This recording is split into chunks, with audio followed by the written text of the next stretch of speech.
Hello everyone, I'm Dr. Nadia Abul-Hassan, Dr. A, and I'm Dr. Joanna Valentine, Dr. B. And this is episode 7 of a podcast called the Ask Drs A&V. And we started this podcast because everywhere we go, some people come up to us and ask questions related to dentistry and sometimes about business because we run a business now, or we're both working moms and there's always like parenting questions too. So we love to add value and we decided to add value to you too using this platform so you can ask your questions as well. So today we have a very interesting topic that I'll let Dr. V introduce. Yes, so today is a really important topic because we see this a lot of times, and this is why we also really encourage patients to make sure they come on time for their checkups because we can catch a lot of things early before it gets to become a serious problem. So what are we talking about? It's all about pathology today. So conditions that are not necessarily cavities or gum disease, but lesions and growths that can mean something very important and dangerous for a patient. So today we're gonna give you guys some of the most commonly seen lesions that we see in the mouth and what do we do about it, what are common signs. And of course, everything we talk about today is not meant for you to self-diagnose yourself. Okay. This is for us to just kind of share with you some of the common things that can happen and why it's important for you to, be seen by a doctor on a regular basis. Okay, so let me say a little bit. So every time you come to a doctor, we're not only supposed to be looking only for cavities, if you need a crown, if you need braces, if you need any kind of surgery.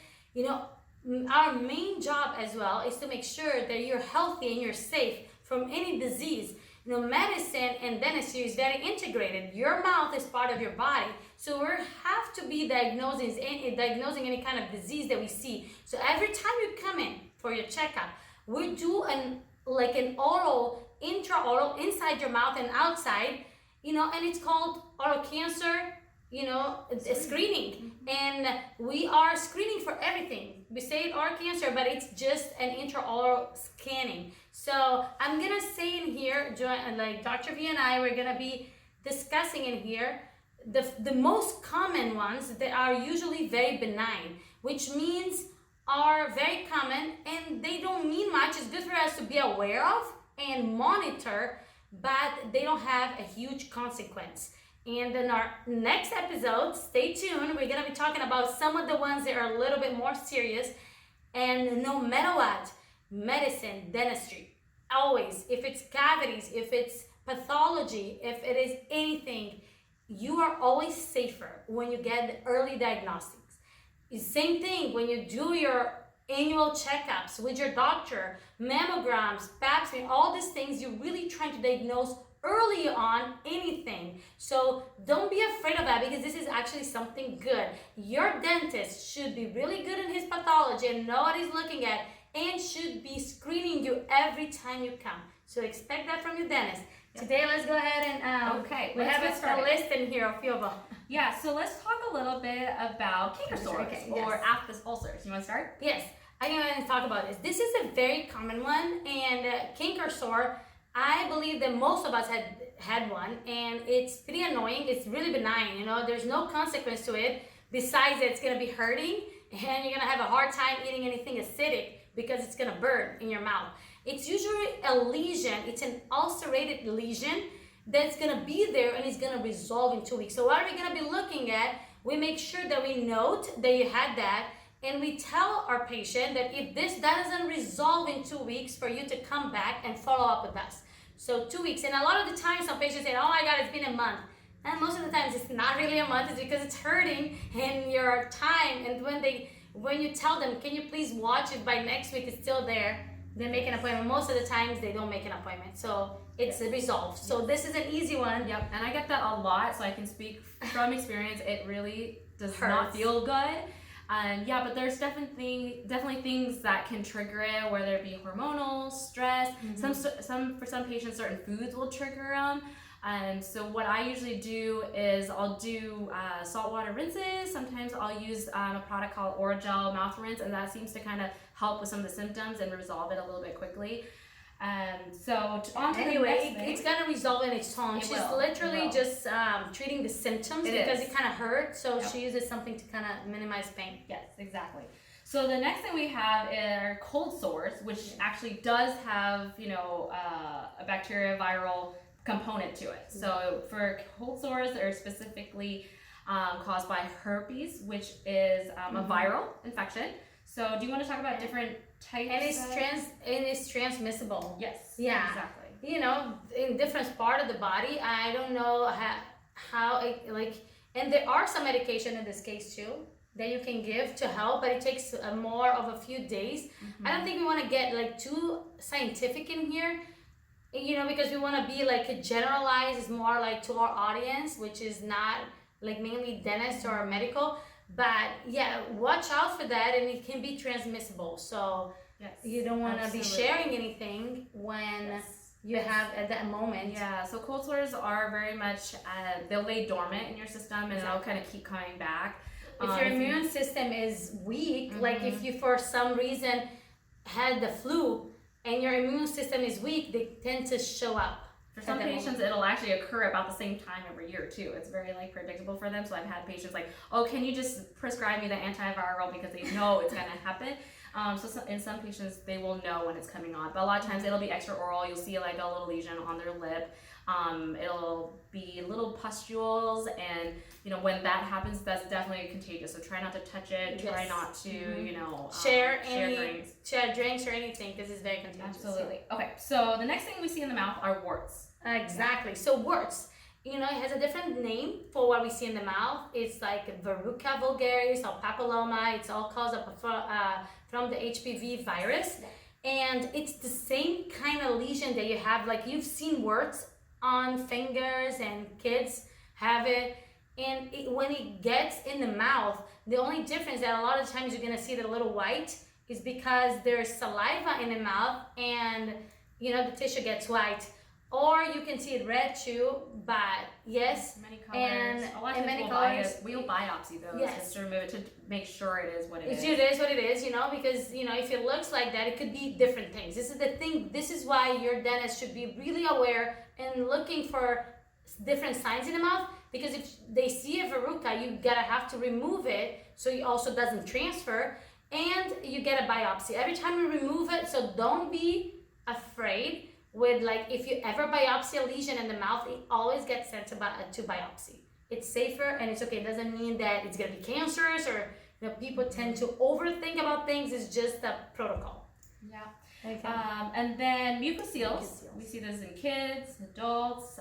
They can be kind of annoying too, because it's also a lesion that will keep coming back. Typically, it's caused by trauma to a salivary duct. So when the saliva gets backed up in the area, it'll swell up. So the salivary duct is the little duct where the saliva comes out. So that gets plugged. Yep, it gets and clogged. It makes a bubble in there. Yep, it does look like a little balloon. Sometimes it'll be at the floor of the mouth. Yeah, that's very common. And those are ones that we definitely will send to oral surgery to have them removed. Yeah, because it kind of hurts too. And sometimes they will come back. That's the annoying thing about those. But still harmless. Again, harmless, benign, easy. Just send it to, just those little things that get checked on. Okay, so next in here, we're gonna be talking about two different ones that look very similar, which is lipoma and fibroma. Lipoma is caused by fat tissue, and fibroma is from the skin.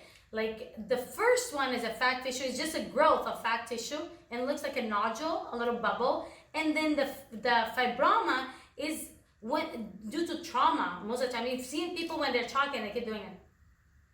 And then there's a little bubble thing keeps growing. And the reason why we send this also to oral surgery to remove it is because it can get painful. It's also harmless. There's nothing bad in there with a consequence to someone's health. But if every time you talk and all this thing is so, sometimes it looks ugly too. Every time you open it, you have this little big ball in your mouth.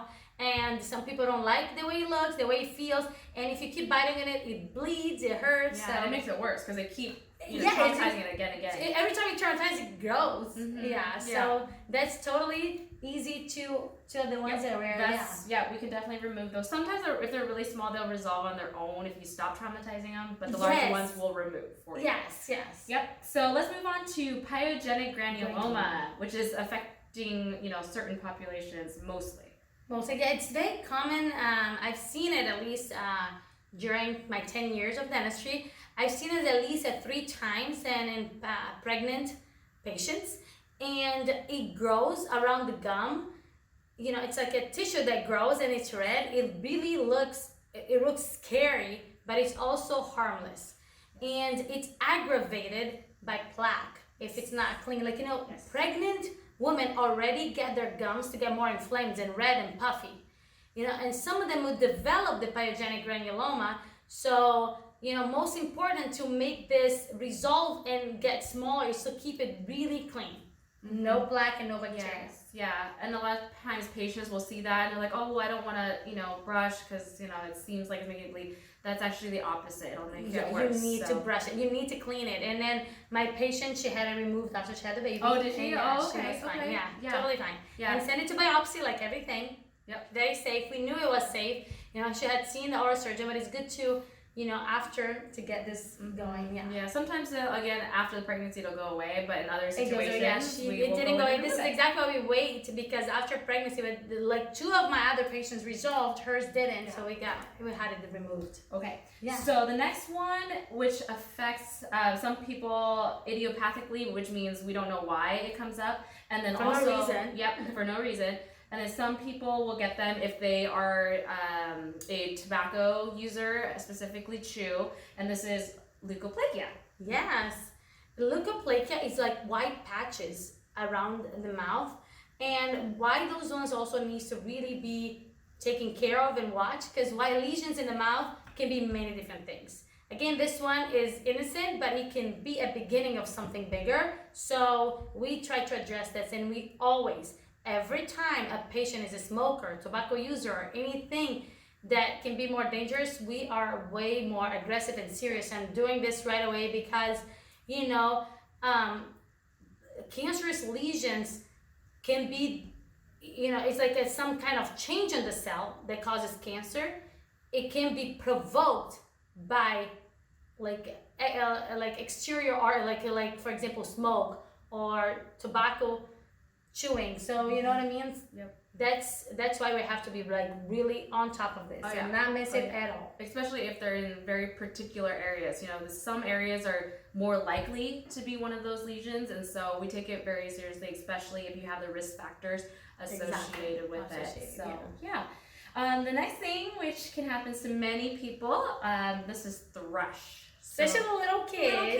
Yeah, or people that are immunocompromised, meaning, you know, their immune system is down. This can affect them too. And what thrush is, it's caused by fungus, Candida, which everybody has some of that in their mouth, but they're opportunistic. So, you know, when your system's down or little kids, it can start growing out. So for example, if you have it in your body, like a lot of bacteria that you have in your body is under control because you're healthy.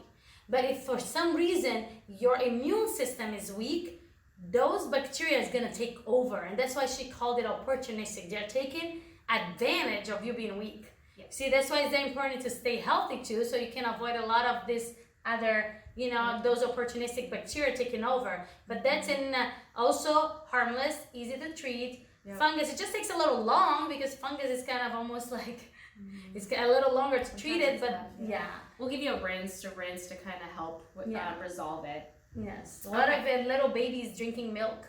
Yeah. That's what I've seen the most. Yeah. The last thing, which can be many things. Pigmented lesions. Yes, pigmented lesions, you know, dark lesions. It can be many things, but for today, we just want to tell you the most common type, which is amalgam tattoo, and what causes it. Exactly. So, you know, in the past, I don't see this very often right now, like a lot of the fillings used to be silver. If you guys have seen, a lot of people have silver filling, and the silver filling is called amalgam. So that amalgam, you know, it can cause, it's called tattoo because it's literally like a tattoo. But why we have to notice that and make sure that we know that it's benign or it could be something dangerous is because pigmented lesion can be something else. But you can tell the difference. And what we do, at least in our clinic and the way we do it, is we take a picture, we have an intraoral camera, we take a real picture and we put it in there, we write it down, and every time we monitor to see if it still looks the same. You know, a very benign lesion, and it's because people that had those silver fillings, when they got removed, if they were close to the gum, the gum get stained, and it's called, it gets transferred and it gets tattooed. It looks like a tattoo, but it's like a line and like a little dot. Even people that had an extraction, like a tooth pulled out and there was amalgam silver, I've seen that happen a lot, and if it falls down in there and you can see like it's an area of no tooth, they would have an amalgam tattoo. Yes, exactly. With amalgam tattoo, which is the most common diagnosis, we monitor it to make sure it's not anything else, because you know, you can also get melanomas and that type of thing that also show up similar color, things like that. So the bottom line for today is we got to make sure we check you out regularly. Very, very important. Yeah. We're here to keep you safe. Yes. You know, and oral health, like your body is not separate. I know some people go like dentist, medical, it's your own body. If there's the disease in the mouth, that's bad. It's transferable to the whole body. Like you can tell someone is healthy or not by looking at their mouth too. Like there's a lot of diseases that you find first in the mouth. And let me tell you one thing. Your medical doctor, when they're opening your mouth and showing, they're looking through your throat. They're not looking at the back of your tongue and under your tongue and all around your gums. This is the dentist. At least in here, we have a lot of audience from different countries. And here in the United States, this is how it's, you know, the training is more like that. So your dentist is looking at everything, and we're looking in a face too. You know, we're going in people's mouth. Our patients are not teeth. They're human beings. We look at them as a whole. You know, their health, their emotions, their face. So that's very expected from your dentist. Make sure that your dentist is taking care of you as well. Exactly. So, you know, next time you're in there and they're pulling up your cheek, they have you stick your tongue out, this is what they're doing. They're doing that oral screening, making sure that everything looks normal and that, you know, you're not just being checked for cavities. Yeah. So make sure you stay tuned for next time, because next time is going to be very critical. We're going to dive into some of the more serious lesions, you know, oral cancers. That the ones that has a little more consequence. It's, again, this is not made in here for you to be worried or get scared about things. It's mainly educational. So the earlier you diagnose, the more aware you are, the better for you. Exactly. So if you haven't subscribed already, make sure you do so that you never miss when we post a new podcast. And like our pages on Instagram and Facebook at Icon Dental Center. Yep. And until next time, my friends, be boundless with an iconic smile. Bye.